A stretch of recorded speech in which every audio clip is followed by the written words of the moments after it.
Victoria Chen grabbed the mop from his hands and threw it across the marble floor. "You think you're smart?" She stepped so close he could smell her perfume. "You think because you mop my floors, you can tell me how to run a billion-dollar company?" Marcus Webb didn't flinch. "I think your navigation system crashes in 72 hours. And I think every engineer in that boardroom knows it, but none of them have the guts to tell you why." Victoria slapped him. The sound echoed across the empty executive floor. "Get out of my building." Marcus touched his burning cheek, looked her dead in the eyes. "Fire me if you want, but when Project Horizon fails and your stock crashes, remember this moment. Remember the janitor who tried to save you." Before we continue, if you enjoy powerful stories about hidden genius, redemption and second chances, please subscribe to our channel and stay until the end. Drop a comment telling us which city you're watching from. We love seeing how far our stories travel around the world.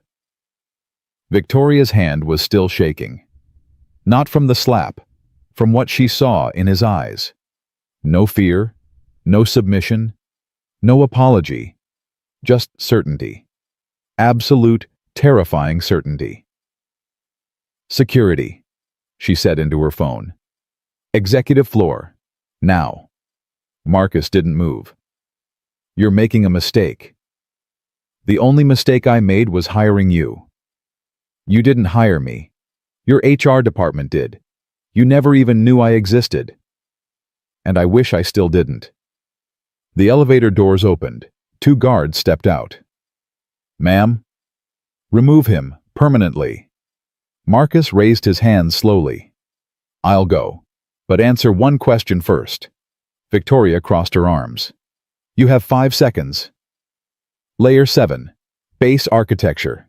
Recursive loop compounding at 0.003% per iteration. He watched her face. "Your engineers found it this morning, didn't they? After 3 weeks of looking in the wrong place." Victoria's expression cracked. Just for a second, but Marcus saw it. Fear. "How do you know that?"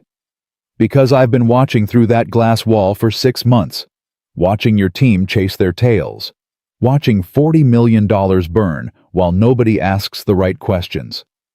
That's classified information. That's pattern recognition. Something your MIT graduates apparently didn't learn." Victoria grabbed his collar. The guards stepped forward, but she waved them back. "Who are you?" Marcus smiled. It didn't reach his eyes. "I'm the night janitor. Employee number 7432. I make $11.50 an hour. I have a 7-year-old daughter who thinks I hang the moon." He leaned closer. "And I know more about artificial intelligence than every person in this building combined." Victoria released him like he was on fire. "You're insane." "Probably, but I'm also right." He stepped back toward the guards. "Good luck with your launch, Ms. Chen. You're going to need it." The elevator descended in silence. Tommy, the shorter guard, finally spoke. "Marcus, what the hell just happened up there?" "I got fired." "Yeah, I gathered that. But what did you say to her? I've never seen Ms. Chen look like that." "Like what?" "Like she just saw a ghost." Marcus stared at his reflection in the polished doors.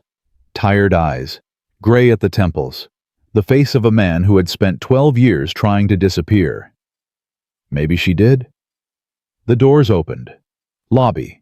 Empty. 6:23 a.m. "Take care of yourself, Marcus." Tommy extended his hand. Marcus shook it. "You too. Both of you." He walked toward the parking garage. His footsteps echoed in the silence. Every step felt heavier than the last. 12 years. 12 years of mopping floors, cleaning toilets, emptying trash cans.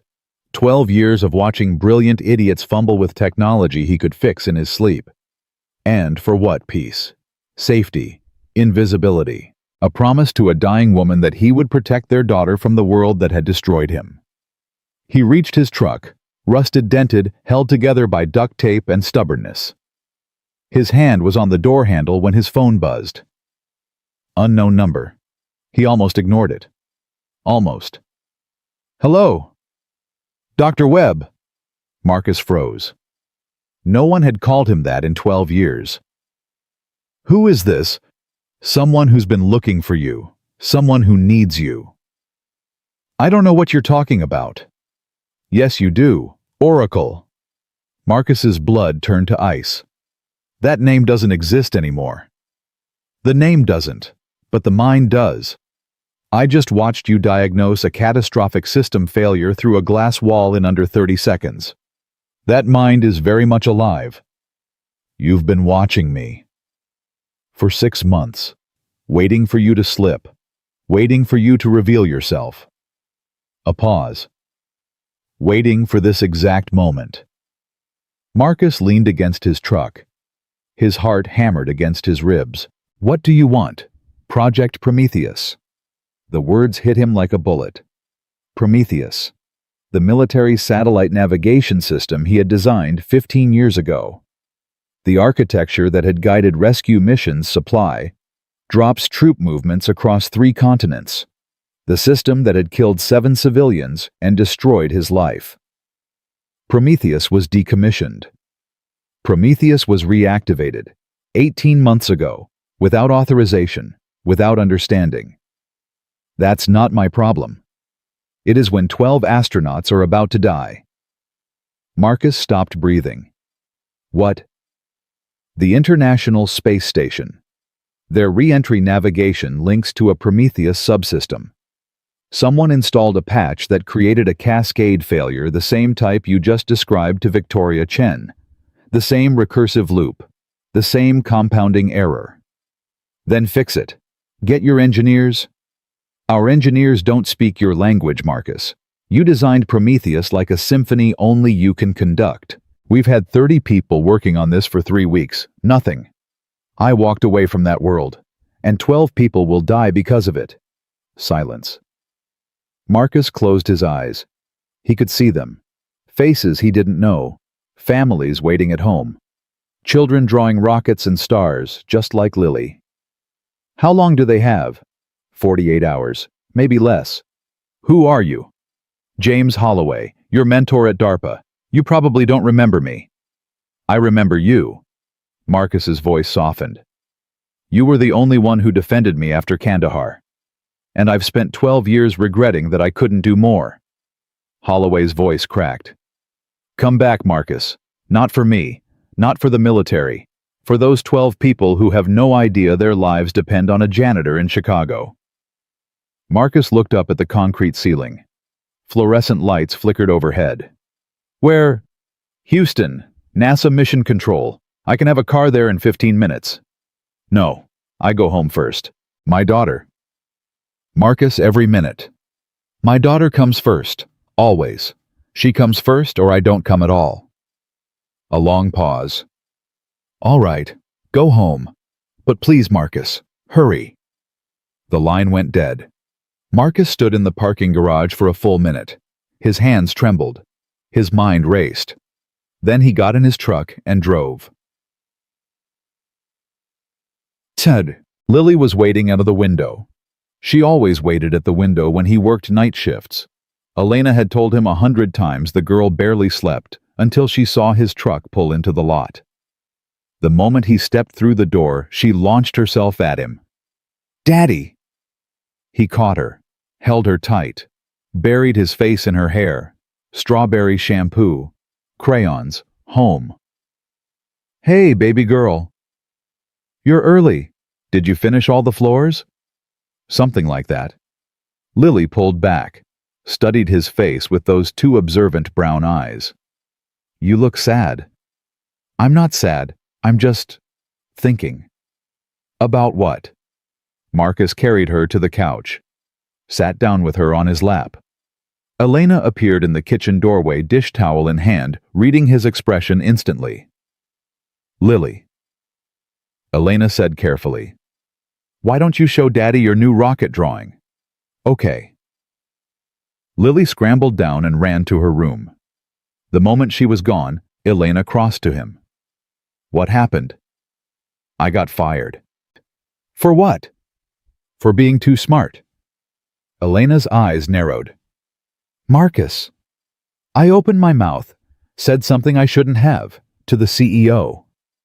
About why her $40 million project is failing. Elena sat down heavily. Oh, Marcus.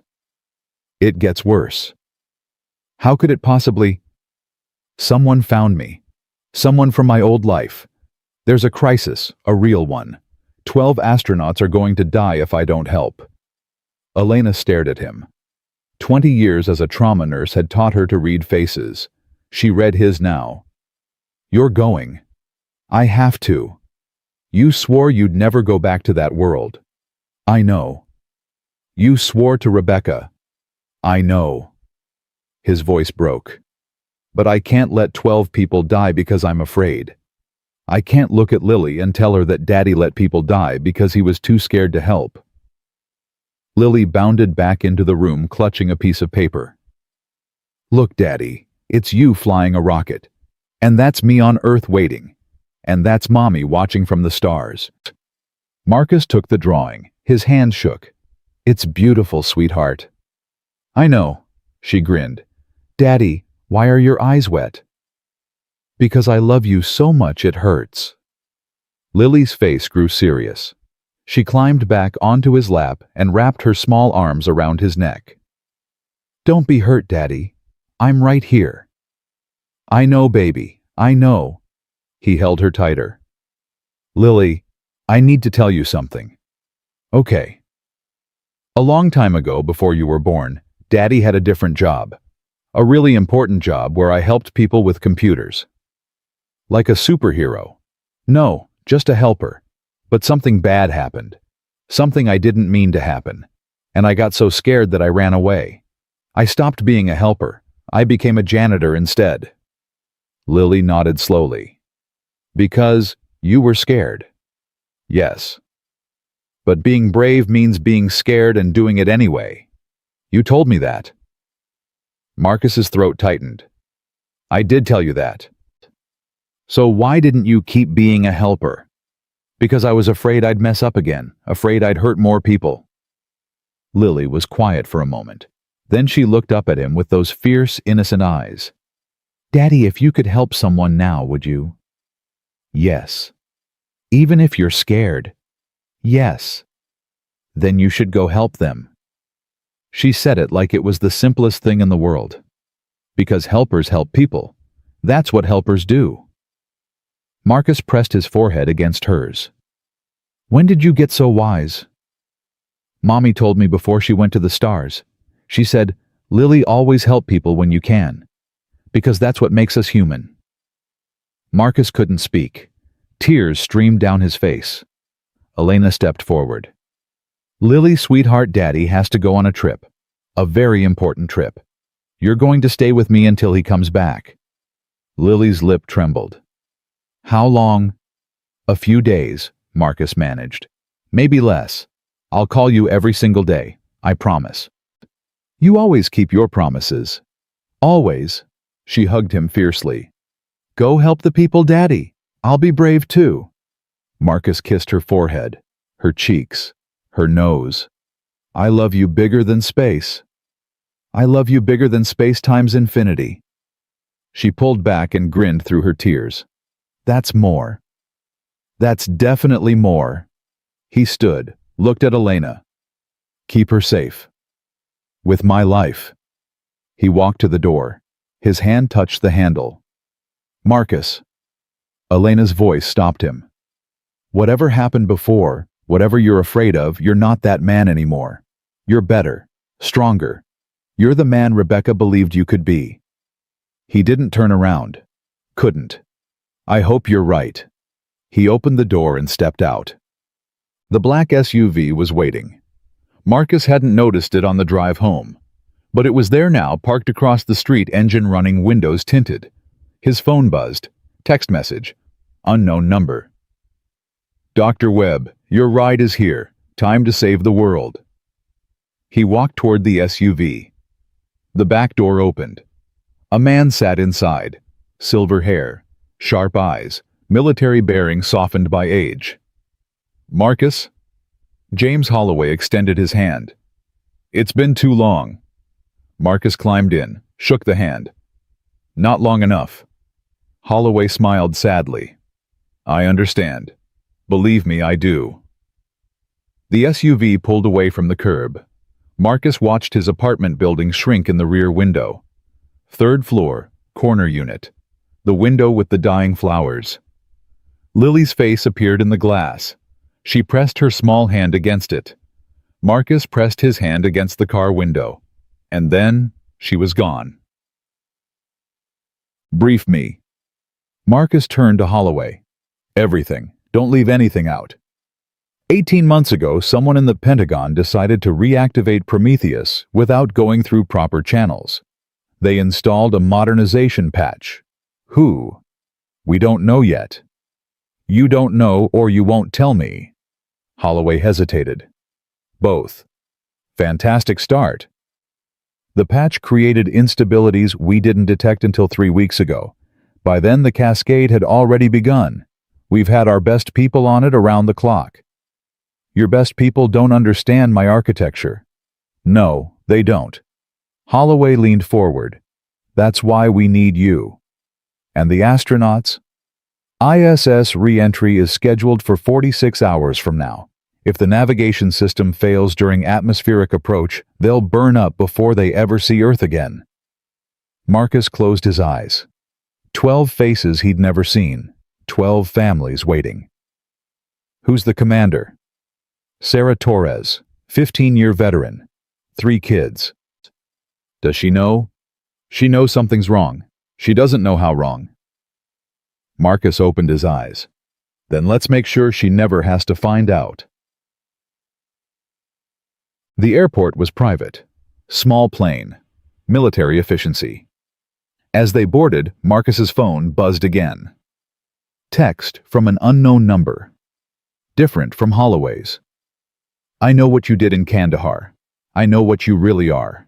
And soon everyone else will too. Marcus stared at the screen. Problem? Holloway asked. Marcus deleted the message. No problem. But as the plane lifted off, he couldn't shake the feeling that saving 12 astronauts was just the beginning. Someone out there knew his secrets. Someone who wanted the world to know too.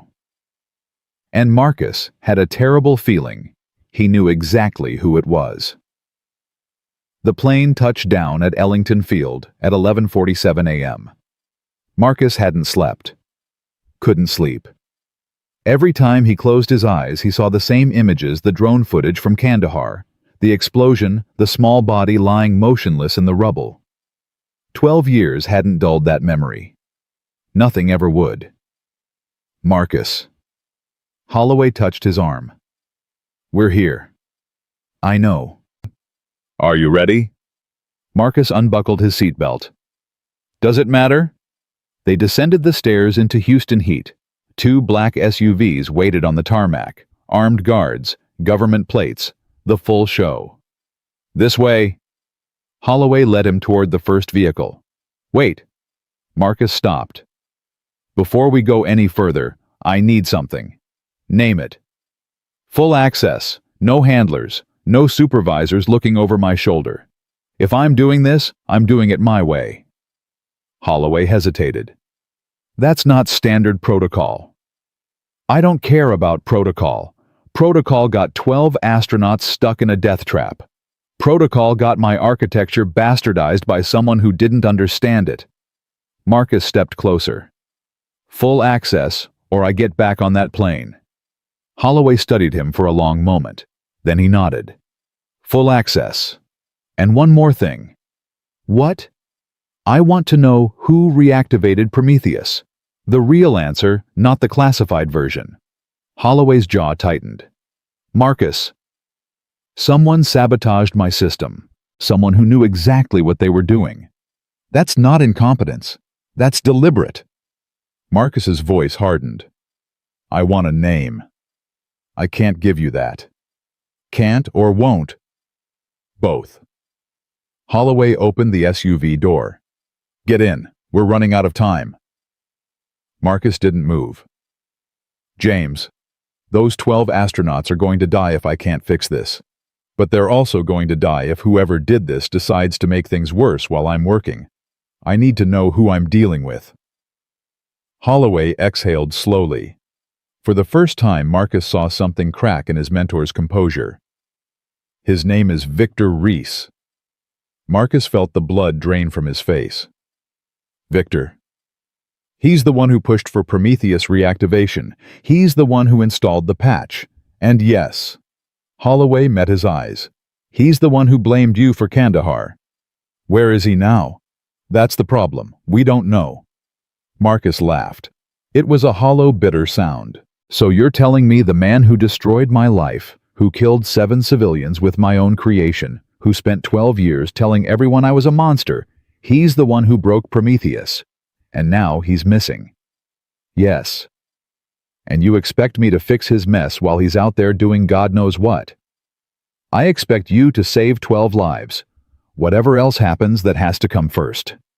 Marcus wanted to argue, wanted to scream, wanted to get back on that plane and disappear again. But Lily's voice echoed in his head. "Helpers help people. That's what helpers do." He got in the SUV. NASA Mission Control was chaos organized into neat rows. Technicians hunched over monitors. Coffee cups multiplied on every surface. The tension was so thick, Marcus could taste it. Holloway led him through security, 3 checkpoints, each one faster than the last. Word had apparently spread that the janitor was coming to save them all. "Dr. Webb." A woman intercepted them in the main corridor. Blonde hair pulled back, sharp eyes, military bearing. "I'm Colonel Diana Foster. I'm running point on this operation." "Colonel, I need you to understand something." She fell into step beside him. "I didn't want you here. I argued against it. I think pulling a civilian out of retirement is a desperate move that puts this entire mission at risk." "Noted. But I was overruled. So here we are." She stopped walking, turned to face him. "Don't make me regret it." "I'll do my best." "Your best got 7 people killed in Kandahar." Marcus didn't flinch. He'd had 12 years to build armor against that accusation. "My best also saved 400 soldiers over 3 years. My best designed the system that's currently keeping your astronauts alive, and my best is the only thing standing between them and burning up in the atmosphere." He stepped closer. "So with all due respect, Colonel, save your judgment for after I've failed. If I fail." Foster's eyes narrowed, but something shifted in her expression. Grudging respect, maybe. "The control room is this way." They walked in silence. The main control room was a cathedral of screens and blinking lights. Every station was occupied. Every face showed the same expression, exhaustion wrapped in fear, wrapped in desperate hope. "Ladies and gentlemen," Foster's voice cut through the noise. "This is Dr. Marcus Webb. He designed the Prometheus architecture. He's here to fix it. Give him whatever he needs." Heads turned, eyes widened. A young technician, couldn't have been more than 25, stood up from his station. "Wait, Marcus Webb, Oracle?" The whisper spread through the room like wildfire. "Oracle. That's Oracle. The Oracle is here." Marcus ignored it. He walked to the main terminal and studied the screens. Data streams, error logs, cascade patterns. The system was hemorrhaging from a wound no one could see. "Show me the patch," he said. A technician scrambled to pull up the file. Code filled the screen, thousands of lines, most of it unfamiliar. But buried in the middle, Marcus saw it. His own work twisted and corrupted. "There," he pointed. "Line 4, 847. That conditional statement doesn't belong there." The lead engineer, a heavy-set man named Patterson, leaned in. "That's part of the modernization patch. It's supposed to improve processing efficiency. It's doing the opposite.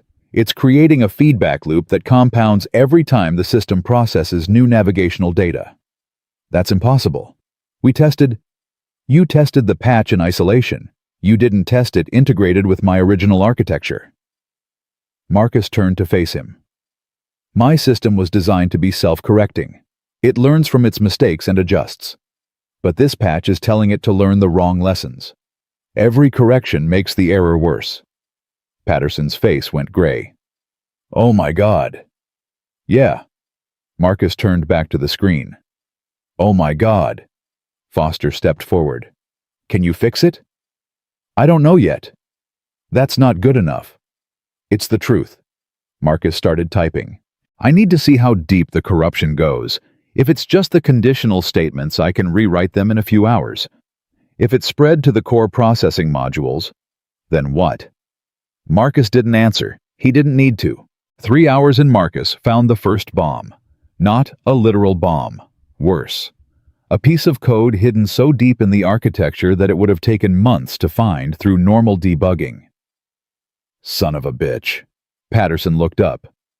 What? This wasn't incompetence. Marcus pulled the code onto the main screen. This was sabotage. The room went silent. See this? Marcus pointed at a cluster of characters. This is a time-delayed cascade trigger. It's designed to look like a bug, but it's not. Someone programmed this to activate exactly 48 hours before scheduled re-entry. Foster's voice was ice. Are you saying someone tried to murder our astronauts? I'm saying someone wanted it to look like an accident. A tragic system failure that no one could have predicted. Marcus's jaw tightened. Victor Reese didn't just break Prometheus, he weaponized it. Why? Because he wanted me to take the blame. Again. Marcus stood up. Think about it. The system fails. 12 astronauts die. Someone digs into the code and finds my fingerprints all over the original architecture. The story writes itself. Oracle's flawed design killed again. That's insane. Victor Reese is insane. He's been insane since Kandahar. Marcus ran his hands through his hair. He was my partner. We built Prometheus together. When the drone strike happened, he was supposed to share responsibility. Instead, he testified that the flaw was in my code, my section, my fault. And you just accepted that. I accepted it because I believed it. I spent 12 years believing I was responsible for those 7 deaths. Marcus's voice cracked. But this changes everything. If Victor could plant a bomb like this, he could have planted one in Kandahar too. The implication hung in the air like poison gas. Foster pulled out her phone. I need to make some calls. Make them fast. We have 43 hours left. Hour 7. Marcus had mapped the corruption. It was worse than he thought, tendrils of bad code spreading through the system like cancer. But he could see the pattern now. He could see what Victor had done, and more importantly, how to undo it. I need to talk to the astronauts. Patterson looked up. What? I need to talk to Commander Torres, directly. That's not protocol. I don't care about protocol. Marcus pushed back from the terminal. I'm about to ask her crew to do something dangerous. She deserves to hear it from me. Foster, who had returned from her calls, nodded slowly. Set up the link. 2 minutes later, a face appeared on the main screen. Female, mid-40s. Tired eyes but steady hands. This is Commander Sarah Torres. Who am I speaking with? Dr. Marcus Webb. I designed the system that's currently trying to kill you. Torres's expression didn't change. You're Oracle. I was. A long time ago. My father served in Afghanistan. He was in a convoy that got ambushed in 2011. A Prometheus-guided rescue helicopter pulled his unit out of a kill zone. Torres leaned closer to the camera. He's alive because of you. Marcus felt something crack in his chest. Commander, I need you to listen carefully. The system failure isn't an accident. Someone deliberately sabotaged the navigation architecture. I can fix it, but I need your help. What kind of help? The corruption has spread to your onboard navigation module. I can send you a patch, but someone on your crew needs to install it manually, from inside the station. That's a 2-hour EVA. I know. In the middle of a system crisis. I know. Torres was quiet for a moment. Then she nodded. Tell me what you need. What you will. Hour 12. Marcus hadn't eaten, hadn't slept. His eyes burned from staring at screens, but the patch was almost ready. Marcus. Holloway appeared beside him. You need to take a break. I'll take a break when 12 people aren't about to die. You're no good to them if you collapse. I'm no good to them if I stop. Holloway grabbed his shoulder, forced him to turn around. Listen to me. I've known you for 20 years. I watched you burn out once before. I'm not going to watch it happen again. That was different. How? That time I had something to lose. Marcus's voice was hollow. My wife, my career, my sanity. I lost all of it. You have something to lose now, too. Marcus thought of Lily, her rocket drawings, her fierce, innocent eyes. I love you bigger than space-time's infinity. I know. He turned back to the screen. That's why I can't stop. Holloway was silent for a long moment. Then he squeezed Marcus's shoulder and walked away. Hour 16. The patch was ready. Marcus uploaded it to the secure server. Commander Torres confirmed receipt. Beginning EVA in 30 minutes, she reported. Specialist Chen will install the patch. Commander, one more thing. Yes. The sabotage code has a failsafe. If it detects an unauthorized modification, it's programmed to accelerate the cascade. We'll have a window of about 15 minutes to complete the installation before the system locks us out. And if we don't make it, then we go to Plan B. What's Plan B? Marcus hesitated. I'm still working on it. Torres almost smiled. Oracle. I've read your file, all of it, the classified parts too. Then you know what I'm capable of. I know what you were capable of, 15 years ago. She leaned closer. Are you still that man? Marcus thought about the question, really thought about it. I don't know, he admitted. But I'm going to find out. That's honest? It's all I have. Torres nodded once. Beginning EVA prep. Torres out. The screen went dark. Marcus slumped back in his chair. You did good. Patterson set a cup of coffee on his desk. Better than any of us could have done. It's not over yet. No. But we've got a chance now. We didn't have that before you got here. Marcus wrapped his hands around the warm cup. It felt strange being thanked, being appreciated. He'd spent 12 years being invisible, 12 years believing he didn't deserve to be seen. Maybe Lily was right. Maybe helpers just help people. Maybe that's enough. His phone buzzed. Text message. Unknown number. Did you really think I'd let you in? Check the news? Your old friend Victoria has been busy. Marcus's blood turned cold. He pulled up a news site on the nearest terminal. The headline hit him like a fist. Breaking Nexus Technologies. CEO Victoria Chen releases classified documents. Claims rogue AI designer responsible for historic military tragedy. The article was accompanied by a photo. His photo, from 15 years ago, when he was still Dr. Marcus Webb, DARPA's golden boy. The caption read, Oracle unmasked the man behind the Kandahar massacre, now working at NASA. Marcus stared at the screen. Victor hadn't just sabotaged Prometheus. He'd sabotaged Marcus's entire life. Again. And this time, he'd found the perfect weapon. Victoria Chen. The control room exploded. Not literally, but the moment the news hit, everything changed. Phones rang. Voices shouted. Foster stormed across the floor barking orders. Lock it down! No one talks to press! No one confirms anything! Patterson grabbed Marcus's arm. Is it true, Kandahar, were you really responsible? I thought I was. Marcus's voice was distant. Now I'm not sure. What does that mean? It means someone's been lying for 12 years, and I'm only now starting to understand how deep the lie goes. Holloway appeared, phone pressed to his ear. His face was ashen. Marcus, we have a problem. I noticed. Not just the news. Victoria Chen isn't acting alone. Holloway lowered the phone. We traced the leak. The classified documents came from inside the Pentagon. Victor, we think so, but there's more. Holloway swallowed. We found his location. He's been hiding in plain sight this whole time.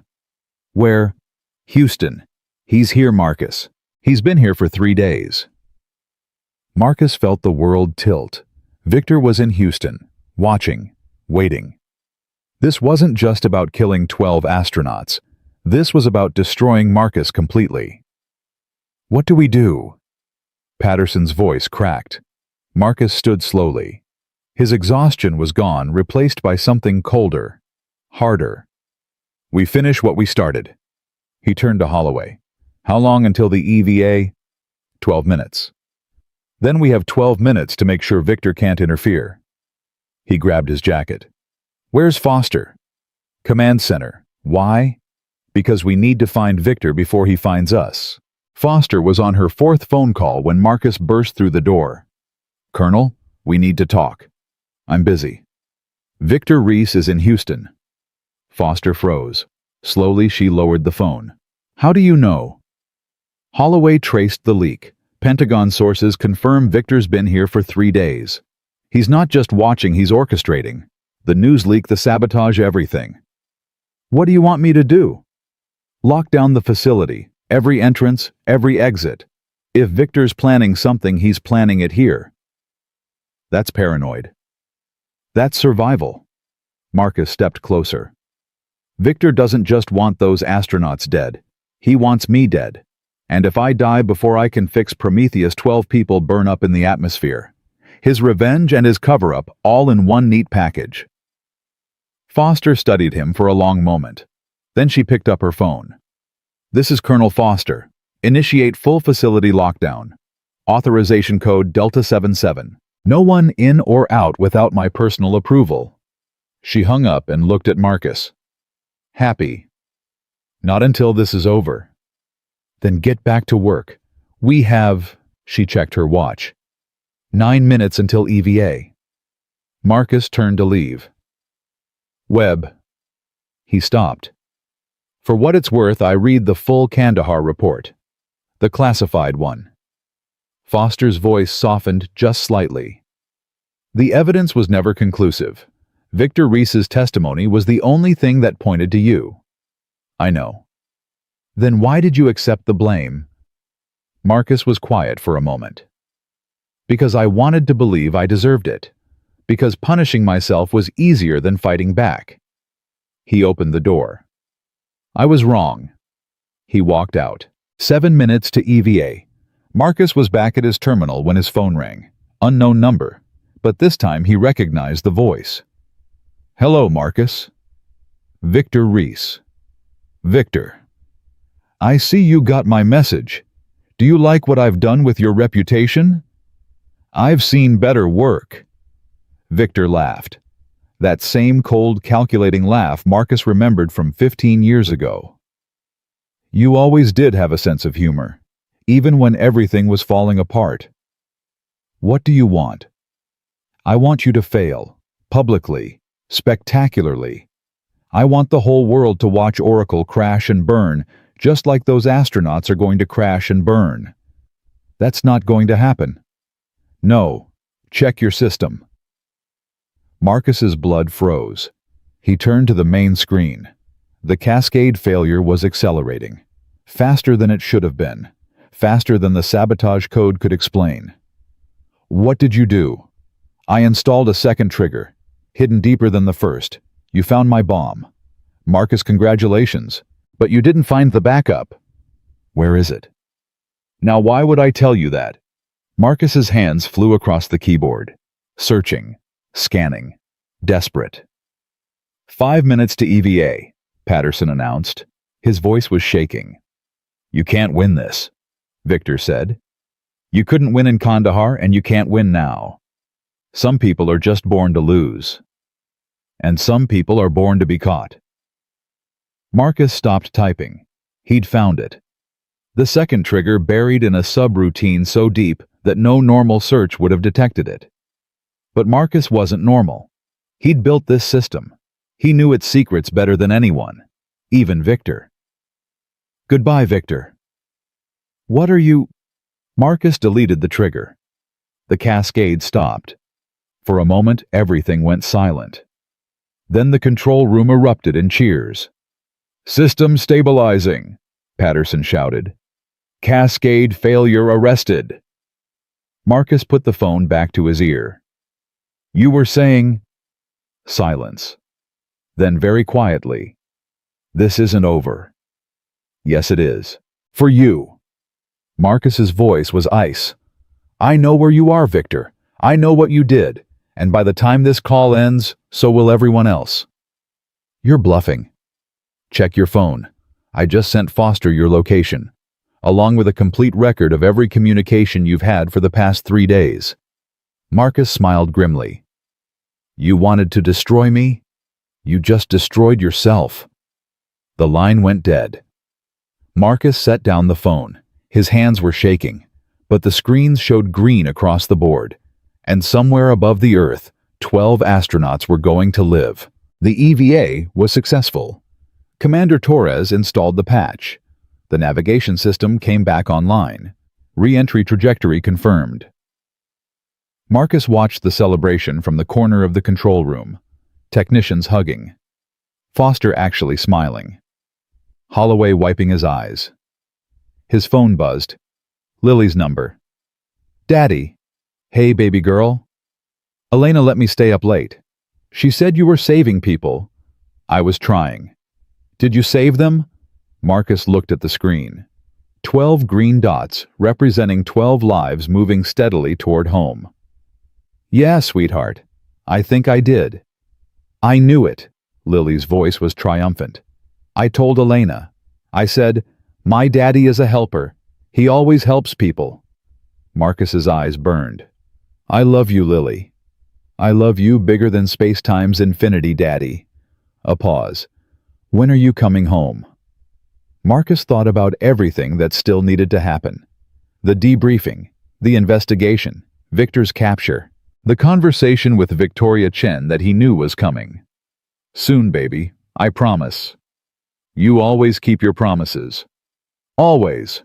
He hung up. Holloway appeared beside him. They got Victor. Security picked him up trying to leave the facility 20 minutes ago. Good. He's talking, trying to cut a deal. Says he has information about Kandahar that could change everything. Marcus nodded slowly. I figured he would. Do you want to know what he's saying? Not yet. Marcus pushed himself up from the chair. Right now, I just want to watch those astronauts come home. Holloway studied him. You did good today, Marcus. You saved 12 lives. I did what I should have done 12 years ago. Marcus met his mentor's eyes. I stopped running. He walked to the main screen and watched the green dots descend. Somewhere up there, Sarah Torres was guiding her crew home. And somewhere down here, Marcus Webb was finally finding his way back too. But he knew this wasn't the end. Victoria Chen was still out there. The news story was still spreading. And 12 years of lies were about to unravel. The hard part was just beginning. Victor Reese sat handcuffed in the interrogation room, smiling like a man who had already won. Marcus watched through the one-way glass. 12 years of hatred churned in his chest, thick, hot, suffocating. You don't have to do this. Holloway stood beside him. Let the investigators handle it. I need to hear it from him. Marcus. He took everything from me. My career, my reputation, my peace of mind. Marcus's voice was barely a whisper. He made me believe I killed those people. For 12 years I carried that guilt. I need to know why. Holloway was silent for a long moment. Then he nodded. 5 minutes. That's all I can give you. Marcus pushed open the door. Victor looked up. His smile widened. Oracle. I wondered how long it would take. Marcus sat across from him. The table between them felt like a canyon. Why? Why what? You'll have to be more specific. Kandahar. The drone strike. The 7 civilians. Marcus leaned forward. It was you, wasn't it? You planted the flaw in my code. Victor's smile didn't waver. Prove it. I don't need to prove it. I just need you to say it. And why would I do that? Because you're already finished. Foster has your communications. Holloway has your confession about Prometheus. The only question now is whether you spend the rest of your life in a federal prison or a military one. Victor's smile flickered, just for a second. You think you've won. I think 12 astronauts are alive because I stopped you. Yeah, I'd call that winning. And what about your reputation? What about the news stories calling you a murderer? Victor leaned back. Victoria Chen made sure the whole world knows who you really are. Victoria Chen was your puppet, just like the Pentagon officials who helped you. Just like everyone you've manipulated for the past 15 years. Manipulated? Victor laughed. I didn't manipulate anyone. I just told them what they wanted to hear. That the great Oracle was fallible. That his precious system had a flaw. That 7 innocent people died because he was too arrogant to double-check his work. Marcus felt his hands clench under the table. It wasn't true. Truth is whatever people believe. Victor's eyes glittered. And for 12 years, everyone believed you were a killer, including you. Why? The word tore out of Marcus like a wound. We were partners.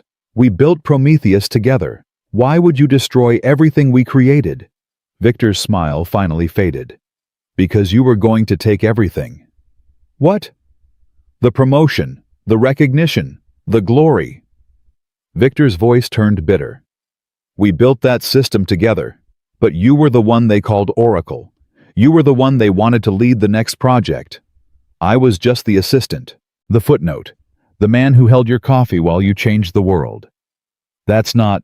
Don't lie to me. Victor slammed his cuffed hands on the table. I saw the recommendation letters. I saw the classified memos. They were going to promote you to division chief. They were going to put you in charge of the entire autonomous systems program, and I was going to be left behind. Marcus stared at him. So you killed 7 people to stop my promotion. I didn't mean for anyone to die. Victor's voice cracked. The flaw was supposed to be minor. Enough to embarrass you. Enough to slow your ascent. But the field conditions, the targeting parameters, everything went wrong. You planted a bug in a military weapons system. What did you think would happen? I thought you would catch it. Victor's composure shattered. You were Oracle. You caught everything. You were supposed to find my little sabotage and fix it before anyone noticed. But you didn't. You missed it. And 7 people died because the great Marcus Webb wasn't as perfect as everyone thought. The words hit Marcus like physical blows. All these years, all this guilt, all this self-destruction. Because Victor Reese couldn't handle being second best. You're pathetic. Victor flinched. You destroyed my life because you were jealous. You killed 7 innocent people because you couldn't stand someone else getting a promotion. Marcus stood slowly. And the worst part, you made me believe it was my fault. You made me hate myself for something you did. Marcus. No. Marcus's voice was ice. You don't get to say my name. You don't get to explain. You don't get to justify. He walked to the door. I hope they put you somewhere dark and cold, Victor. I hope you spend the rest of your life thinking about those 7 people. About the astronauts you almost killed. About everything you threw away because you couldn't handle being ordinary. He opened the door. Marcus, wait. He didn't turn around. I'm sorry. Marcus paused. His hand tightened on the doorframe. No, you're not. You're sorry you got caught. He stepped through. Goodbye, Victor. The door closed behind him, and for the first time in 12 years, Marcus felt the weight on his shoulders begin to lift. Foster was waiting outside. Get what you needed. I got what I expected. Marcus rubbed his face. He confessed to Kandahar. Inadvertently, but it's on record. I heard. Foster's expression was unreadable. For what it's worth, I'm sorry. For what? For doubting you. For believing the official story. She met his eyes. You deserve better. Marcus didn't know what to say. Apologies were foreign to him now. He'd spent so long being blamed that praise felt like a foreign language. What happens now? Victor goes into federal custody. There'll be a full investigation. Kandahar will be reopened. Foster paused. And you'll probably be offered your old job back. I don't want it. I figured. A hint of a smile crossed her face. What do you want?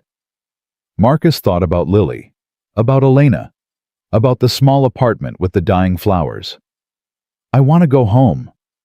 Then go. We can handle the cleanup. Marcus nodded and started walking. Webb. He stopped. Those astronauts land in 16 hours. Commander Torres asked if you'd be on the comms when they touch down. Marcus felt something warm spread through his chest. I'll be there. The debriefing took 4 hours. Marcus answered every question, signed every document, explained every decision he'd made in the past 48 hours. By the time he was finished, the sun was setting over Houston. Holloway found him on the roof staring at the orange sky. You should be celebrating. I'm too tired to celebrate. That's fair. Holloway stood beside him. I just got off the phone with the Pentagon. They're issuing a full exoneration. Your record will be cleared. Kandahar will be officially attributed to Victor Reese's sabotage.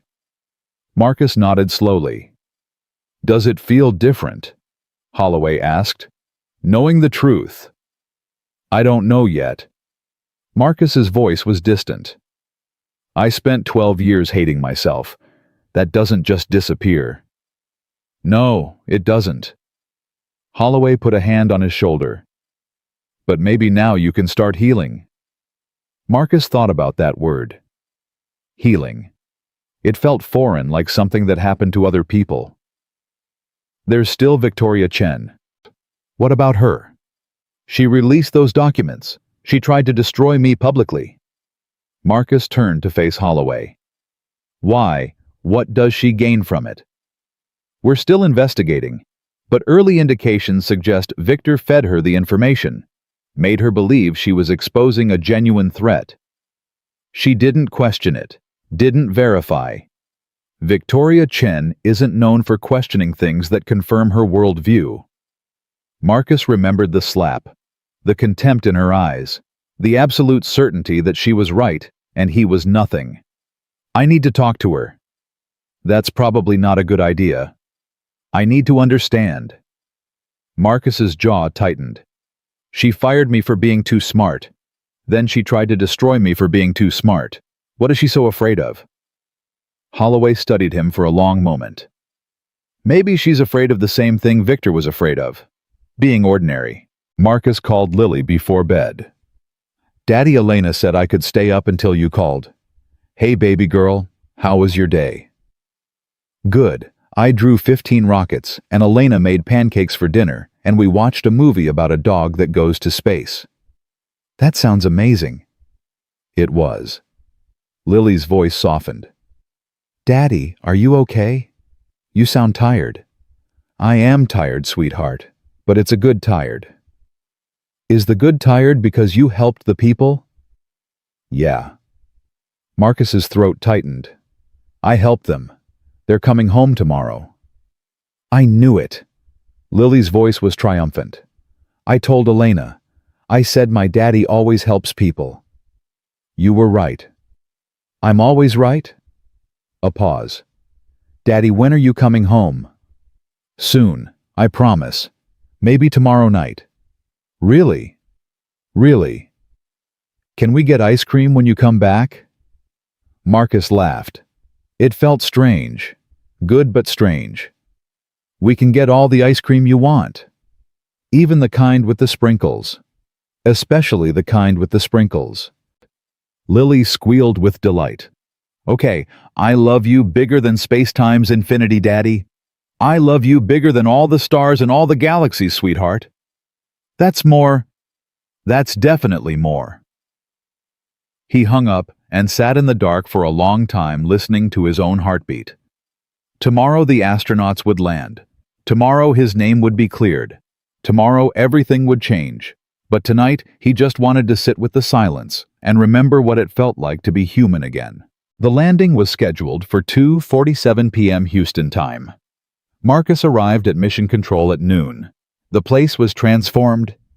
Cameras everywhere, reporters cordoned behind barriers, government officials in expensive suits pretending they understood what was happening. Foster met him at the entrance. "You ready for this?" "Not even slightly." "Good, that makes two of us." She handed him a badge. "VIP access. Torres specifically requested you be in the main control room when they touch down." Marcus clipped the badge to his jacket. "Has there been any word from Victoria Chen?" "She's scheduled a press conference for 4 p.m., right after the landing." Foster's expression darkened. "Word is she's planning to double down on her accusations. Even after Victor's arrest. Apparently she doesn't believe Victor acted alone. She thinks you were both involved." Marcus shook his head. "She'd rather believe a conspiracy theory than admit she was wrong. Pride's a hell of a drug." They walked into Mission Control together. The room hummed with tension and anticipation. Every screen showed the same thing, the re-entry capsule, a bright dot descending through the atmosphere. Marcus found a spot in the corner and watched. "Altitude 60 kilometers, a technician announced. "Trajectory nominal. All systems green." The minutes crawled by. "Altitude 40 kilometers. Beginning atmospheric compression." Marcus held his breath. "Altitude 20 kilometers. Parachute deployment in 30 seconds." Silence. Then on every screen a flash of white. The parachutes bloomed like flowers against the blue sky. "Chutes deployed. Descent rate nominal." The room erupted. Marcus watched the capsule float downward. 12 lives suspended between heaven and earth. "Splashdown in 2 minutes." He thought about everything it had taken to reach this moment. The sabotage, the lies, the 12 years of hiding, the 48 hours of hell. All of it led here. 1 minute to splashdown. Commander Torres's voice crackled over the speakers. "Mission Control, this is Torres. We can see the water. It's beautiful." Cheers filled the room. 30 seconds. Marcus's hands trembled. 10 seconds. 9, 8, 7, 6, 5, 4, 3, 2, 1. Splashdown. "We have splashdown." The control room exploded. People hugged. People cried. Someone popped a bottle of champagne. Marcus stood perfectly still watching the screens as recovery boats surrounded the capsule. "Recovery teams in position. Hatch opening." A figure emerged from the capsule. Commander Sarah Torres waving at the cameras with tears streaming down her face. "Mission Control," she said, her voice breaking.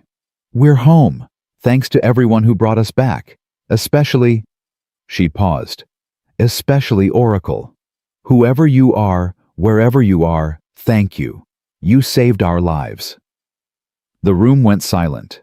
Every eye turned to Marcus. He didn't move, didn't speak. But something inside him, something that had been frozen for 12 years, finally began to thaw. The press conference was chaos. Reporters shouted questions. Cameras flashed. Victoria Chen stood at the podium in a designer suit that probably cost more than Marcus made in a year.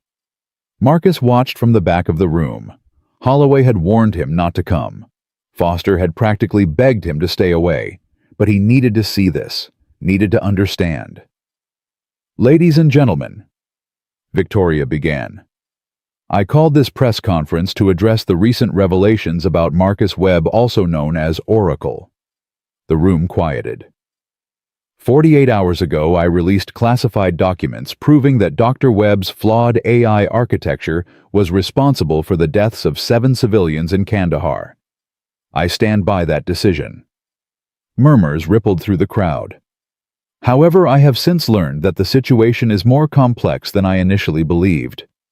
Dr. Webb's former partner, Victor Reese, has been arrested for sabotage and attempted murder. He has confessed to planting the original flaw in the Prometheus system. The murmurs grew louder. This means that Dr. Webb may not have been solely responsible for the Kandahar tragedy. The evidence is still being reviewed. May not have been, a reporter shouted. Reese confessed Webb is innocent. Victoria's jaw tightened. I said the evidence is being reviewed. Until the investigation is complete, I am not prepared to, Ms. Chen. Marcus stepped forward. The room went silent. Victoria's face went pale. Dr. Webb, what are you doing here? I came to hear your apology. Gasps. Camera flashes. Frantic scribbling. I don't owe you an apology. You released classified documents accusing me of mass murder. You did it without verification, without due diligence, without basic human decency. Marcus walked toward the podium. You called me a monster. You tried to destroy my reputation while I was saving 12 lives. I was acting on information I believed to be accurate. You were acting on revenge. Marcus stopped 3 feet from her. I embarrassed you. I pointed out a flaw in your system that your entire engineering team missed, and you couldn't handle it. That's not... You slapped me, in your boardroom, in front of your security guards. Marcus's voice was quiet, but it carried through the silent room. You fired me for being smarter than you. Then, you tried to ruin me for the same reason. Victoria's composure cracked. Her hands gripped the podium. You don't understand the pressure I'm under. The expectations. I understand perfectly. Marcus stepped closer. You're afraid. You've been afraid your whole life. Afraid of being seen as weak. Afraid of being ordinary. Afraid of anyone who threatens your image of perfection. Stop. Your father was a janitor, wasn't he? Victoria flinched like he'd hit her. That's in my file too. He died poor, invisible, and you swore you'd never end up like him. Marcus's voice softened. But here's what you don't understand, Victoria. Your father wasn't invisible because he was a janitor. He was invisible because people like you refused to see him. Tears glistened in Victoria's eyes. I spent 12 years as a janitor, cleaning your floors, emptying your trash. And you know what I learned? The people at the bottom see everything. They know which executives are kind and which are cruel. They know which managers treat them like humans and which treat them like furniture. Why are you telling me this? Because I want you to understand what you almost destroyed. Marcus reached into his pocket and pulled out a folded piece of paper. My daughter drew this. It's a rocket. She put me in the pilot's seat because she thinks I'm a hero. He unfolded the drawing, held it up. She doesn't know I was a janitor. She doesn't know about Kandahar. She just knows that her daddy helps people when they need help. His voice cracked. That's all I've ever wanted to be. Someone who helps. Victoria stared at the drawing. Her carefully constructed mask shattered. I didn't know. You didn't want to know. That's the point. Silence stretched between them. Then slowly Victoria Chen did something no one in that room expected. She stepped out from behind the podium, walked to Marcus, and extended her hand. I'm sorry.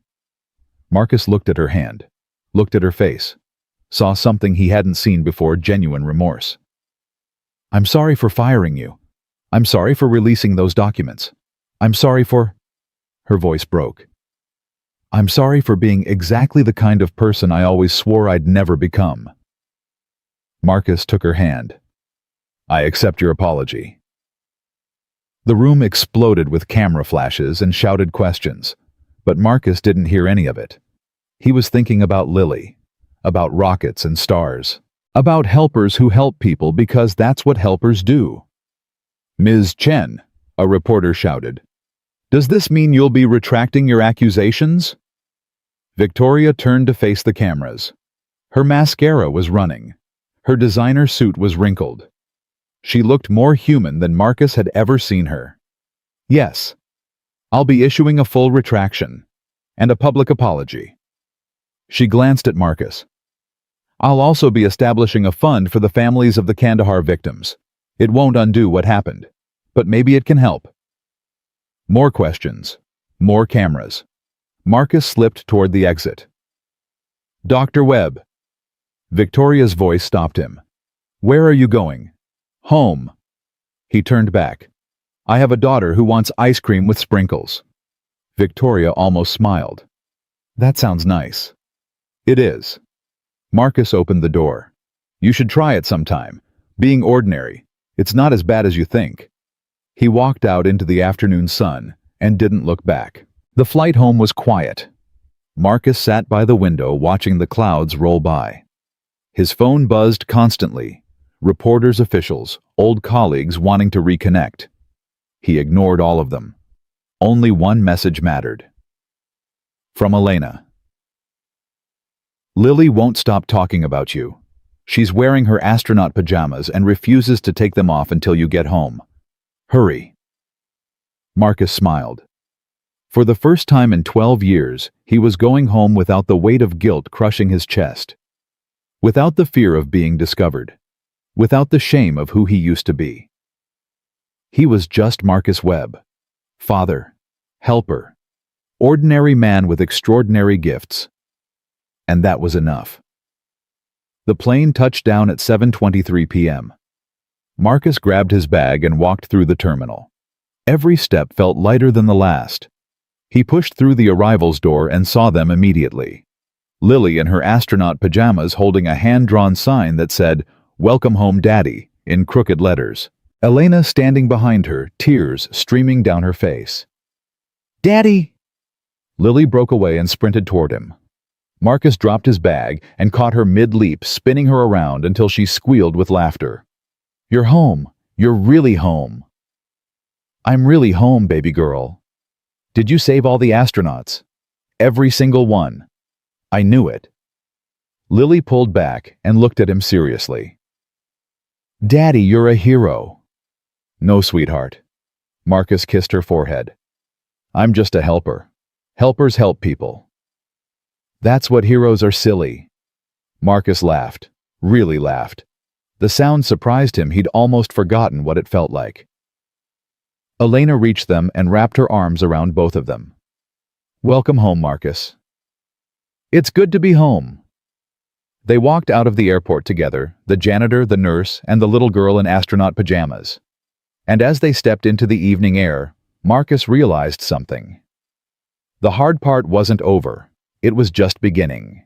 But for the first time in 12 years, he wasn't facing it alone. 3 weeks passed. Marcus woke every morning to the smell of pancakes and the sound of Lily singing off-key in the kitchen. Elena had moved into the spare room temporarily. She insisted, though Marcus suspected otherwise. For the first time in 12 years, the apartment felt like a home. Daddy, breakfast. Marcus shuffled into the kitchen. Lily stood on a step stool wearing an apron 3 sizes too big, proudly holding a spatula. I made these myself. Marcus looked at the pancakes. They were shaped like blobs, vaguely circular, slightly burned around the edges. They're perfect, sweetheart. Elena helped a little. Lily pointed at the older woman who was hiding a smile behind her coffee cup. But I did the important part, the flipping. The flipping is definitely the most important part. They sat down together. Marcus took a bite of the blob-shaped pancake and nodded approvingly. Best pancakes I've ever had. Lily beamed. Elena set down her cup. Marcus, you got another call this morning, while you were sleeping. Who? Someone from Washington. Said it was urgent. Marcus's appetite vanished. I'll call them back later. You said that yesterday, and the day before. I know. Elena studied him. 20 years as a trauma nurse had given her the ability to read people like books. You can't hide forever. I'm not hiding. I'm recovering. You're avoiding. Marcus set down his fork. What do you want me to say? That I'm ready to go back to that world, that I'm excited about job offers and congressional hearings and media interviews. He shook his head. I spent 12 years as a janitor, Elena. 12 years of peace and quiet. You can't expect me to just... His phone rang. Unknown number. He ignored it. It rang again. And again. Answer it, Elena said quietly. Whatever it is, you need to face it. Marcus grabbed the phone. What? Dr. Webb. A woman's voice. Familiar, but he couldn't place it. This is Commander Sarah Torres. Marcus straightened. Commander, I didn't expect... I'm sorry to call so early. I got your number from Colonel Foster. Torres paused. I wanted to thank you in person. Can we meet? I'm in Chicago. I know. I'm at O'Hare. I just landed. Marcus blinked. You flew to Chicago to thank me. I flew to Chicago because 12 people are alive because of you, and because I have something to tell you that I couldn't say over the phone. Marcus looked at Elena. She nodded. Where do you want to meet? There's a coffee shop on Michigan Avenue. Blue Door Cafe. Can you be there in an hour? I'll be there. He hung up. Lily looked up from her pancakes. Who was that daddy? One of the astronauts I helped. Lily's eyes went wide. A real astronaut. Can I meet them? Can I please? Marcus smiled. Maybe. But first I need to go talk to her alone. Grown-up stuff. Lily pouted. Grown-up stuff is boring. Usually, yes. Marcus kissed her forehead. But this might be important. Sarah Torres looked different in civilian clothes. She sat in the corner booth nursing a cup of coffee watching the door. When Marcus walked in, she stood immediately. Dr. Webb? Commander? Please, call me Sarah. She gestured to the seat across from her. Thank you for coming. Marcus sat down. A waitress appeared. He ordered black coffee. You didn't have to fly all this way, he said. Yes, I did. Sarah's voice was steady, but her hands trembled slightly around her cup. You saved my life. You saved all our lives. That deserves more than a phone call. I was just doing... Don't. Sarah held up a hand. Don't say you were just doing your job. You weren't even employed. You had no obligation to help. You could have walked away and let us burn up in the atmosphere, but you didn't. Marcus was silent. My youngest daughter is 9 years old, Sarah continued. When I got back, she wouldn't let go of me for 3 days. She slept in my bed, holding my hand, crying every time I tried to leave the room. Her voice cracked. She thought she was never going to see me again. I'm sorry you went through that. I'm not telling you this to make you feel guilty. I'm telling you so you understand what you gave back to me. Sarah leaned forward. You gave me my daughter's childhood. You gave my husband his wife. You gave my crew their futures. Sarah, I read your file. The real one. The classified one. She met his eyes. I know about Kandahar. I know what Victor Reese did to you. I know you spent 12 years believing you were a monster. Marcus's throat tightened. You're not a monster, Sarah said softly. You're the furthest thing from it. You're the reason I'm sitting here today. She reached into her bag and pulled out something wrapped in cloth. I wanted to give you this. She unwrapped it. A mission patch, the ISS insignia bordered by 12 names. Every crew member signed it. We wanted you to have something to remember us by. Marcus took the patch. His hands shook. I don't know what to say. You don't have to say anything. Sarah smiled. Just promise me something. What? Stop hiding. The world needs people like you. People who help when it's hard. People who show up when everyone else gives up. She stood. Don't let Victor Reese win by staying invisible. That's exactly what he wanted. She walked to the door, then turned back. Oh, and Dr. Webb. Yes. Your daughter Lily. Right, I'd love to meet her. I brought some NASA patches. Thought she might like them. Marcus felt something warm spread through his chest. She'd love that.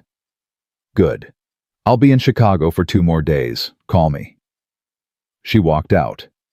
Marcus sat alone holding the mission patch, staring at the 12 signatures. 12 lives, 12 futures, 12 reasons to stop running. His phone buzzed.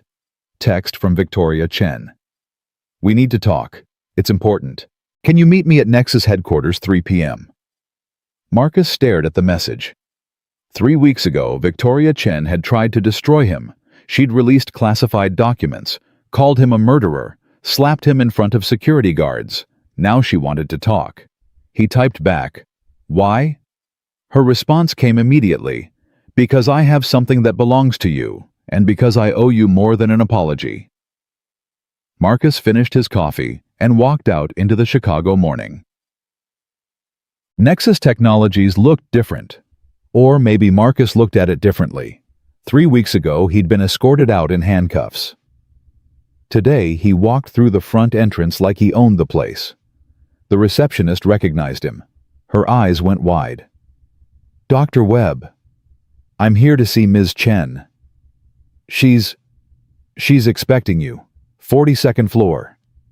Marcus walked to the elevator. Every eye in the lobby followed him. The ride up felt endless. When the doors opened, Victoria was waiting. She looked different too. Smaller somehow. The sharp edges softened. The designer armor replaced with simple clothes. "Marcus, thank you for coming.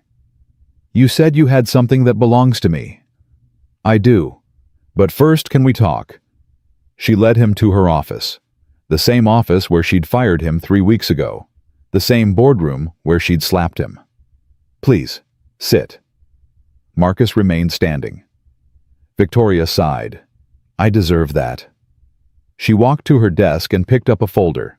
"I've spent the last 3 weeks doing something I've never done before." "What's that?" "Admitting I was wrong." She handed him the folder. Marcus opened it. Inside were documents, official documents, his name at the top. "What is this?" "Your reinstatement papers. Full exoneration from the Pentagon. Official acknowledgement that Victor Reese was solely responsible for Kandahar." Victoria's voice was steady. "And a formal apology from Nexus Technologies signed by every member of the board." Marcus stared at the papers. "Why?" "Because I owe you." Victoria sat on the edge of her desk. "When you walked into that press conference, you could have destroyed me. You had every right. I'd accused you of murder. I'd tried to ruin your reputation. I'd treated you like dirt for years. You did. But instead of destroying me, you showed me something." Her voice cracked. "You showed me that kindness doesn't make you weak. That admitting you're wrong doesn't make you powerless. That being ordinary isn't something to be afraid of." Marcus didn't respond. "My father died when I was 17, Victoria continued. "Heart attack. He was cleaning floors in a hospital and he just collapsed. No one even noticed for 20 minutes. He was invisible. I'm sorry. I spent my whole life running from that, building this empire, proving that I was special, important, someone who couldn't be ignored." She laughed bitterly.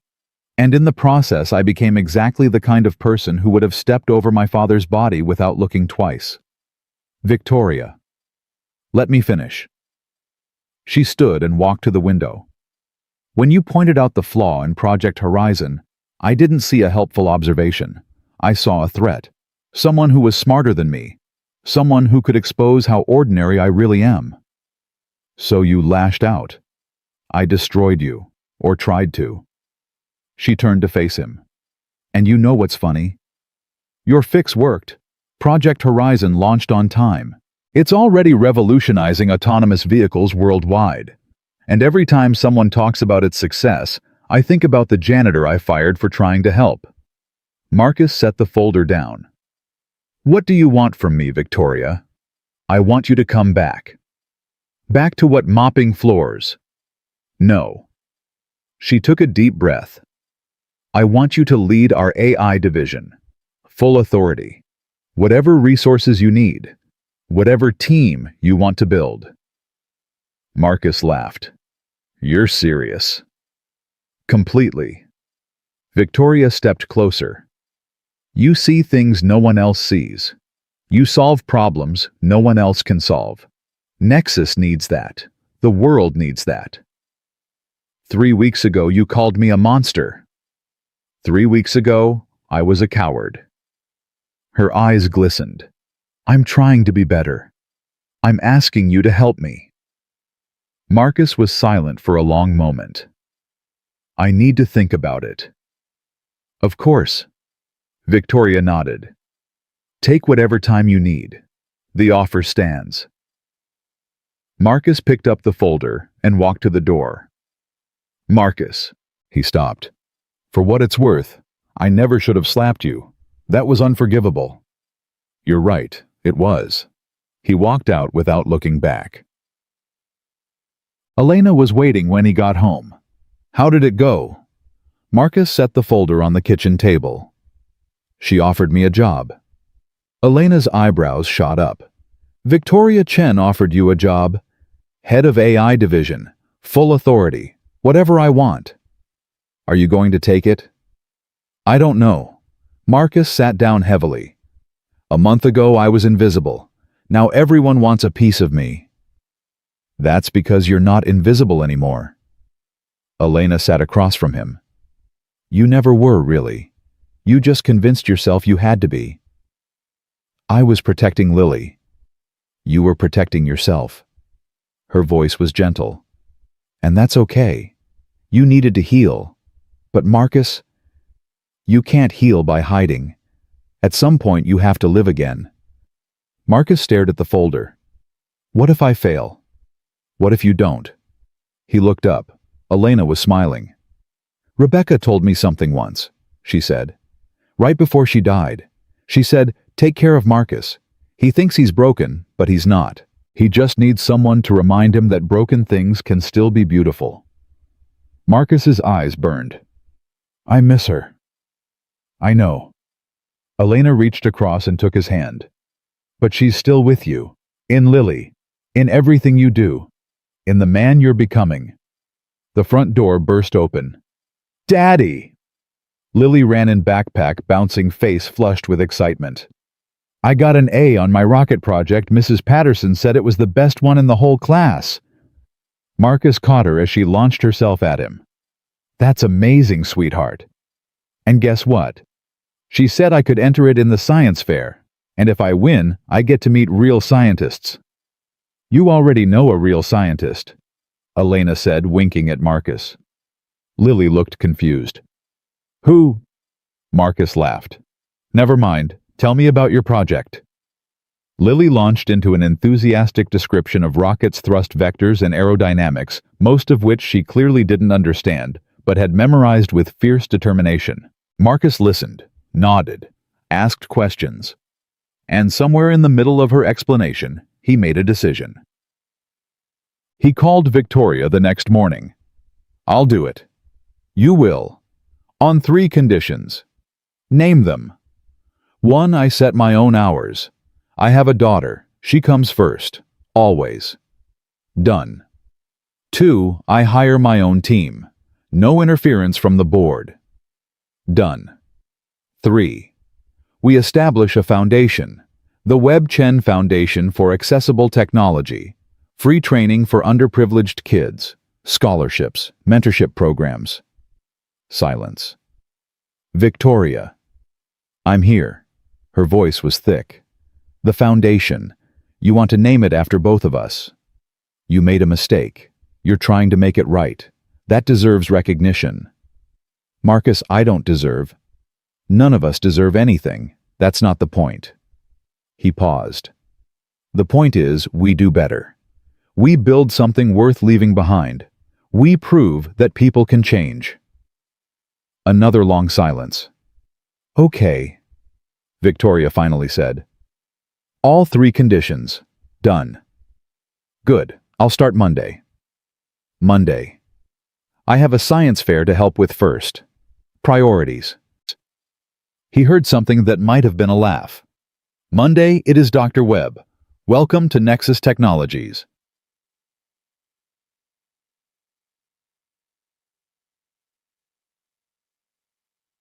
That weekend, Marcus took Lily to the park. They sat on their favorite bench, eating ice cream, the kind with sprinkles as promised, and watching the clouds. Daddy. Yes, sweetheart. Are you happy now? Marcus considered the question. Really considered it. A month ago, happiness felt impossible, like something that happened to other people, like a language he'd forgotten how to speak. Now, yes, he said. I think I am. Because you helped the astronauts. That's part of it. What's the other part? Marcus looked at his daughter. 7 years old, brown eyes full of wonder. The best thing he'd ever created. You, he said simply. You're the other part. Lily grinned. I know. Elena says I'm very important to your mental health. Marcus burst out laughing. Elena said that she uses big words when she thinks I'm not listening. Lily took a massive bite of ice cream. But I always listen.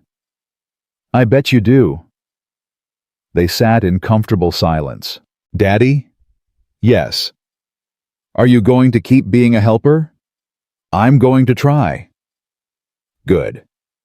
Lily nodded seriously. Because helpers are important. The world needs more helpers. Marcus pulled her close. When did you get so smart? I was born smart. Mommy said so. Mommy was right. The sun was setting over Chicago, orange and pink streaking across the sky. Lily finished her ice cream and leaned against Marcus's shoulder. Daddy. Yes, sweetheart. I love you bigger than space times infinity. I love you bigger than all the stars and all the galaxies times infinity. That's more. That's definitely more. Monday arrived. Marcus walked into Nexus Technologies at 8 a.m. New badge, new office, new title on the door, Dr. Marcus Webb, Director of AI Innovation. Victoria met him in the lobby. Ready? As I'll ever be. The team is excited to meet you. They've read your papers. The real ones, not the classified ones. She smiled. You're something of a legend. I'm just a guy who used to mop floors. You're a guy who saved 12 lives and revolutionized autonomous systems architecture. Victoria led him toward the elevator. The floor mopping is just backstory. They rode up in silence. Victoria. Yes. Thank you. For what? For giving me a second chance. Even after everything. Victoria was quiet for a moment. We all deserve second chances, Marcus. Even people who don't think they do. The elevator doors opened. Marcus stepped out into his new life. Behind him, the past waited patiently. Around him, the future hummed with possibility. And somewhere in Chicago, a little girl in astronaut pajamas was counting the hours until her daddy came home. He had promises to keep, and miles to go before he slept. 6 months later. Marcus stood at the podium looking out at a sea of faces. Journalists, government officials, tech executives. And in the front row, the people who mattered most, Lily in her best dress, Elena dabbing her eyes with a tissue, and Sarah Torres in full NASA dress uniform. Behind him, a massive banner read, Webb Chen Foundation for Accessible Technology, Grand Opening. 1 year ago, Marcus began. I was a janitor. Murmurs rippled through the crowd. I mopped floors. I emptied trash cans. I cleaned toilets. He paused. And I was invisible. Complete silence. I chose to be invisible because I was afraid. Afraid of my past. Afraid of my failures. Afraid that if people saw who I really was, they would see a monster. Marcus's voice cracked. I was wrong. He looked at Lily. She gave him a thumbs up. The truth is, we're all invisible sometimes. The single mother working 2 jobs. The veteran struggling to find purpose. The kid from the wrong neighborhood who dreams of building rockets. His voice strengthened. This foundation exists for them. For everyone who's been told they don't matter. For everyone who's been overlooked, underestimated, dismissed. He stepped away from the podium. Because I learned something this year. Something that changed everything I thought I knew about success, about failure, about what it means to be human. He walked to the edge of the stage. Being smart isn't a gift. It's a responsibility. And the only way to honor that responsibility is to lift others up, to see the invisible, to help the helpers help more people. He extended his hand toward Victoria Chen, who stood at the side of the stage. 6 months ago, this woman fired me. She called me a fraud. She tried to destroy my reputation. Marcus watched Victoria's face. Today she's my partner, my friend. Proof that people can change. That second chances aren't just possible, they're necessary. Victoria walked to the podium. Her eyes were red. I don't deserve to be standing here, she said. I was arrogant, cruel. I looked at a man pushing a mop and decided he was worthless. Her voice broke. I was the worthless one. She turned to Marcus. This man saved 12 lives. He cleared his name after 12 years of false accusations. He could have walked away from everything from me, from this company, from a world that had treated him unfairly. She shook her head. Instead, he chose to build something, to help, to forgive. She faced the audience. The Webb Chen Foundation will provide free technology education to over 10,000 underprivileged students in its first year. We'll fund scholarships. We'll build community centers. We'll prove that genius has no zip code, no tax bracket, no dress code. Applause erupted. Lily jumped from her seat. That's my daddy! The crowd laughed. Marcus felt tears streaming down his face. One more thing, he said, raising his hand for silence. I want to introduce you to someone special. He walked to the front row and lifted Lily onto the stage. This is my daughter, Lily Webb, 7 years old, the smartest person I know. Lily grinned and waved at the cameras. Lily taught me something important, Marcus continued. She told me that being brave means being scared and doing the thing anyway. She told me that helpers help people because that's what helpers do. He looked at his daughter. She reminded me who I wanted to be. Lily grabbed the microphone. Hi everyone, my name is Lily and my daddy is really cool. He saved astronauts and he makes the best pancakes and he promised to take me to space one day.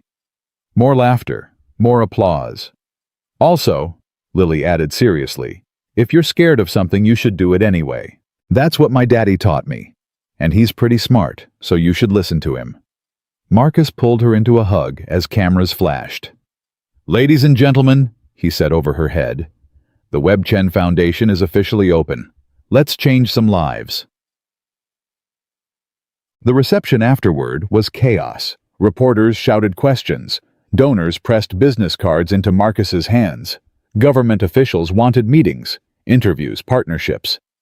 Through it all, Marcus kept one eye on Lily, who was entertaining a circle of admirers with dramatic retellings of her father's adventures. And then the helicopters came, 3 of them, and the soldiers were yelling, "Oracle, Oracle!" And Daddy just stood there like... She struck a heroic pose, like a superhero. Sarah Torres appeared beside Marcus. She's something else. She's everything. Marcus watched his daughter with overwhelming pride. I spent 12 years thinking I had nothing. She was always there reminding me I had everything. Marcus. Sarah's voice grew serious. I have something to tell you. Good something or bad something? Good, I think. She took a breath. NASA is creating a new division. Emergency response systems for space missions. They want me to lead it. That's amazing, Sarah. There's more. She met his eyes. They want you as lead consultant, full access, whatever resources you need. Marcus stared at her. They want me. After everything. Because of everything. Your system saved us. Your methodology is revolutionizing how we think about crisis response. Sarah smiled. You're not just Oracle anymore, Marcus. You're the guy who proved that broken things can be fixed, that people can be redeemed. That's exactly the kind of thinking we need in space. Marcus looked around the room, at Victoria laughing with donors, at Elena proudly showing photos of Lily to anyone who would look, at the banner bearing his name. A year ago, he was invisible. Now he was being asked to help humanity reach the stars. Can I think about it? Take whatever time you need. Sarah squeezed his arm. But Marcus, don't hide from this. You've earned it. She walked away. Marcus stood alone in the crowd, surrounded by people, yet somehow still finding space for reflection. His phone buzzed. Text from an unknown number. His blood went cold. Congratulations on your success. Enjoy it while it lasts. Some debts can't be repaid with foundation launches and feel-good speeches. See you soon. V. Victor. Victor Reese was in federal prison, maximum security, no possibility of contact with the outside world. Wasn't he? Marcus looked around the room. Everyone was smiling, celebrating, oblivious. He pocketed his phone and walked calmly toward the exit. Daddy, where are you going? Lily's voice stopped him. He turned, forced a smile. Just need some air, sweetheart. I'll be right back. Promise? Promise. He stepped outside and immediately dialed Holloway. James, we have a problem. What kind of problem? Victor just texted me. Silence. That's impossible. He's in solitary confinement. No phone, no computer. No. I'm telling you, I just got a message from him. Threatening. Personal. Send me a screenshot. I'll trace it. Marcus forwarded the message. Got it, Holloway said. Give me 20 minutes. James, if Victor is communicating from prison, it means he has help. Someone on the outside. Holloway's voice hardened. Stay alert. Don't let Lily out of your sight. I'll call you back. The line went dead. Marcus stood in the evening air, heart pounding. 6 months of peace. 6 months of rebuilding. 6 months of believing that the nightmare was finally over. He should have known better. Monsters didn't stay buried. They just waited. Elena found him 20 minutes later. Marcus, what's wrong? Nothing. Don't lie to me. I've known you too long. Marcus hesitated. Then he showed her the text. Elena's face went pale. Victor. Maybe. Or maybe someone pretending to be him. Either way. Either way, it's a threat. Elena grabbed his arm. We need to get Lily. No. Marcus shook his head. We need to stay calm.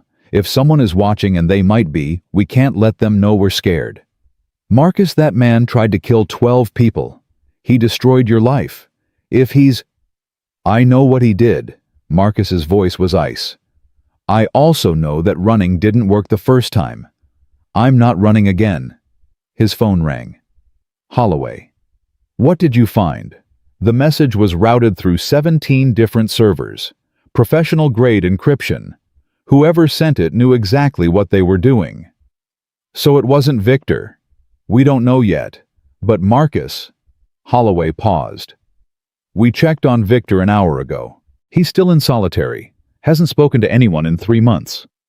Then who sent the message? That's what I'm trying to find out. In the meantime, I'm sending a security team to your location. They'll stay with you until we know more. I don't need protection. You have a 7-year-old daughter. She needs protection. Marcus closed his eyes. Fine, but James, find whoever did this. Because if they come near my family, I will destroy them. And this time, I won't wait 12 years to do it. But the security team arrived 30 minutes later. Marcus explained the situation to Victoria privately. Her face went white. Victor has allies. Had. Has. We don't know yet. Marcus kept his voice low. I need you to do something for me. Anything. Keep the celebration going. Don't let anyone see that something's wrong.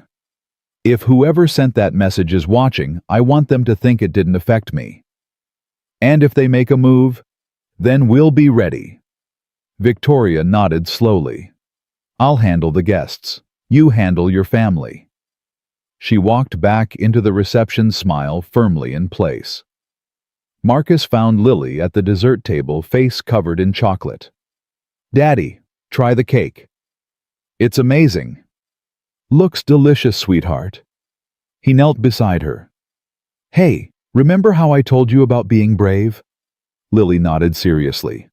Being scared and doing it anyway. That's right. Well, I need you to be brave tonight.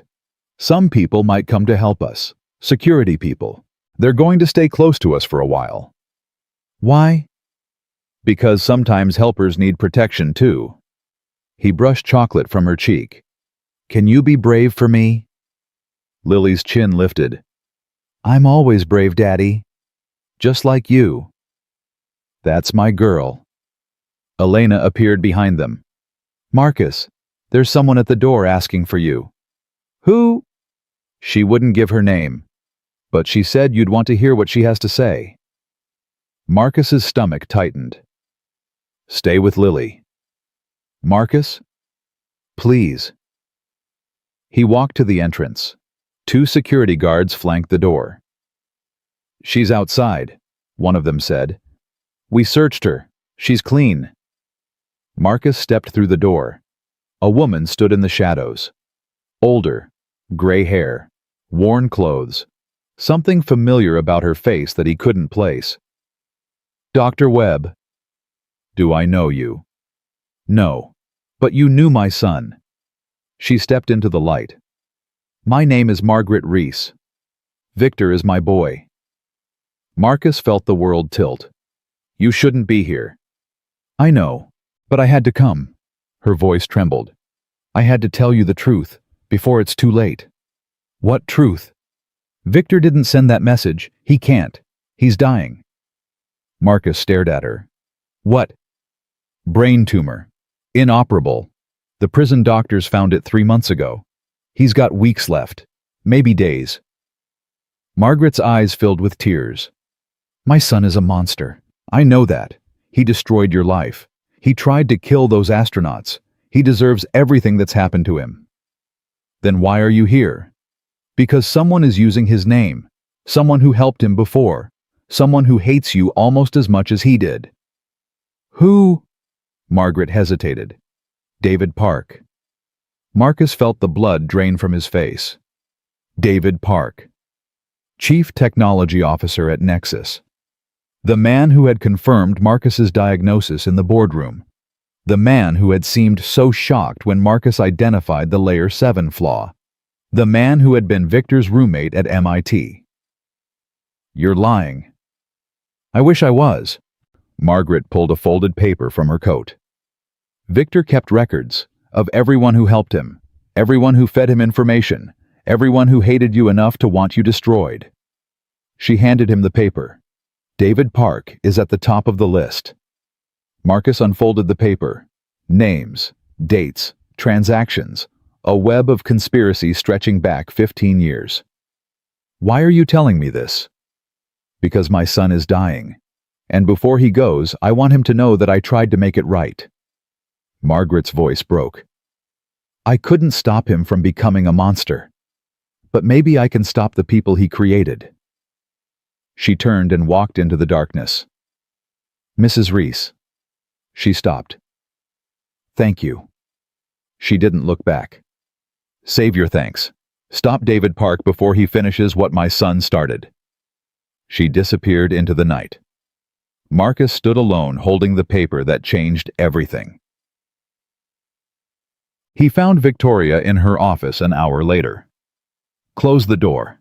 She looked up, saw his face, closed it. What happened? Marcus handed her the paper. Victoria read it. Her face went white, then red, then something beyond fury. David.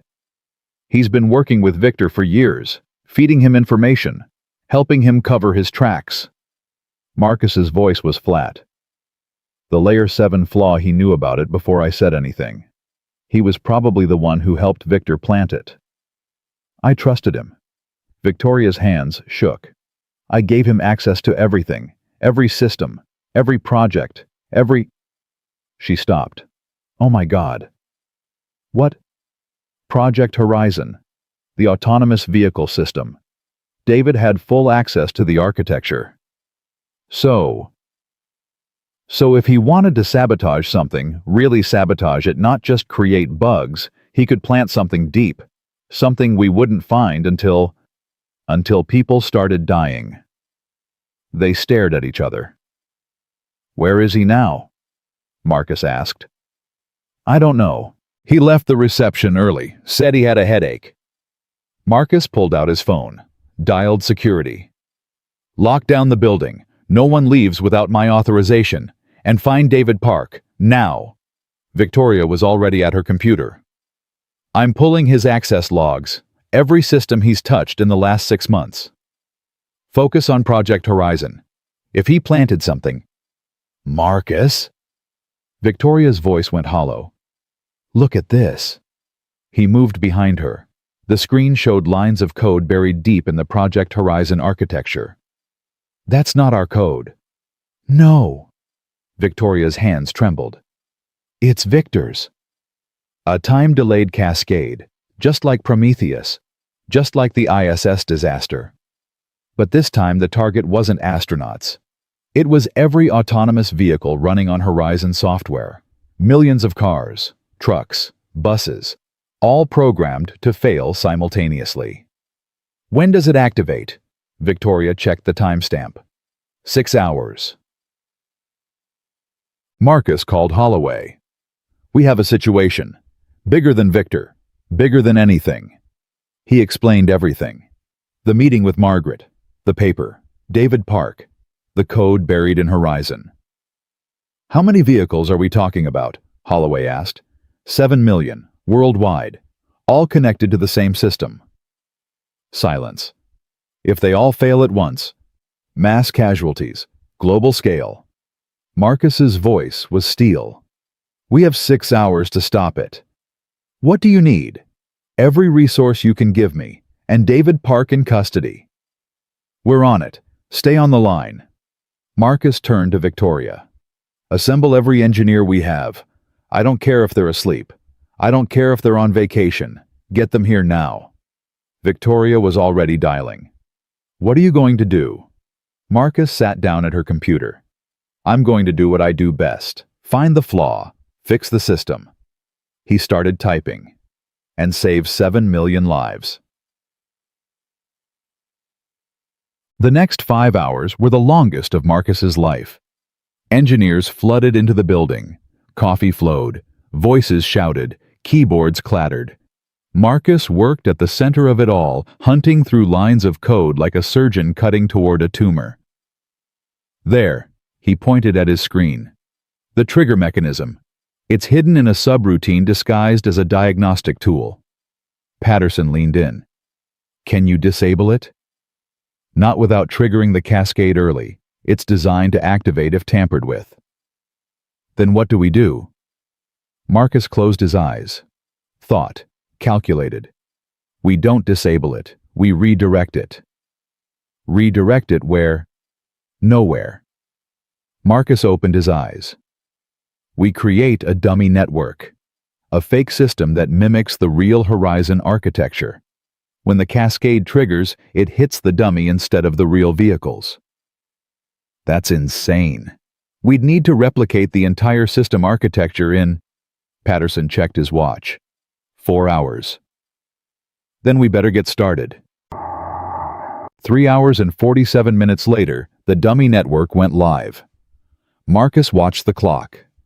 11:53 p.m. 7 minutes until activation.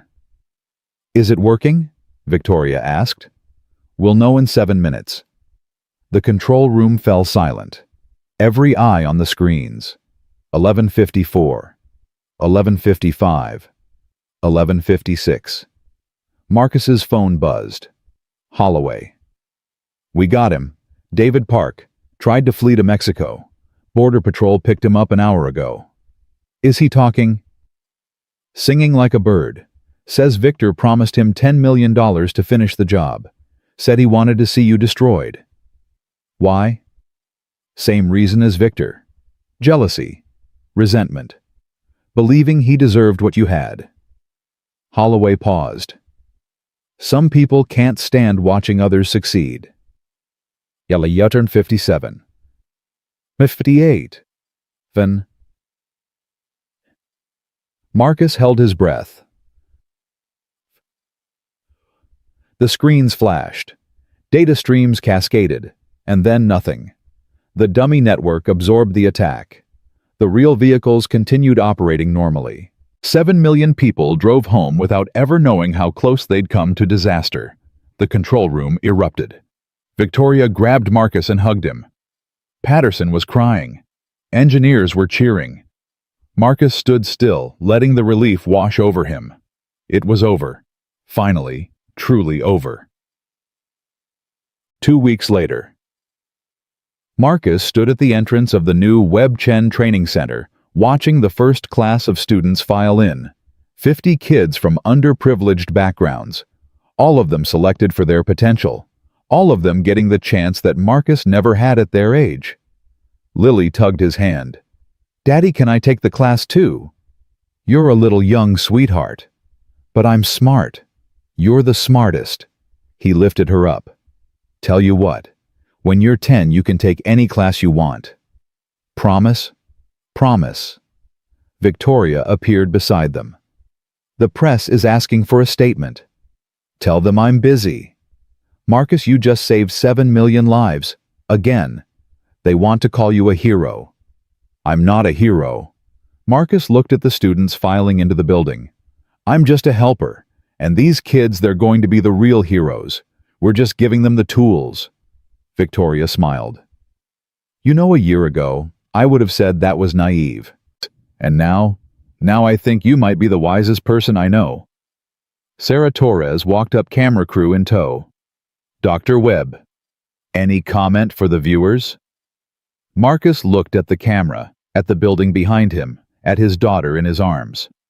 "Just one. To everyone watching who feels invisible, who feels overlooked, who feels like the world doesn't see them." He paused. "I see you. And you matter. Your dreams matter. Your potential matters. Never let anyone tell you otherwise." He looked at Lily. "Because sometimes the person who changes the world is the one nobody expected. The janitor, the single parent, the kid with the rocket drawings and the impossible dreams." He set Lily down. She grabbed his hand. "That's what this foundation is about.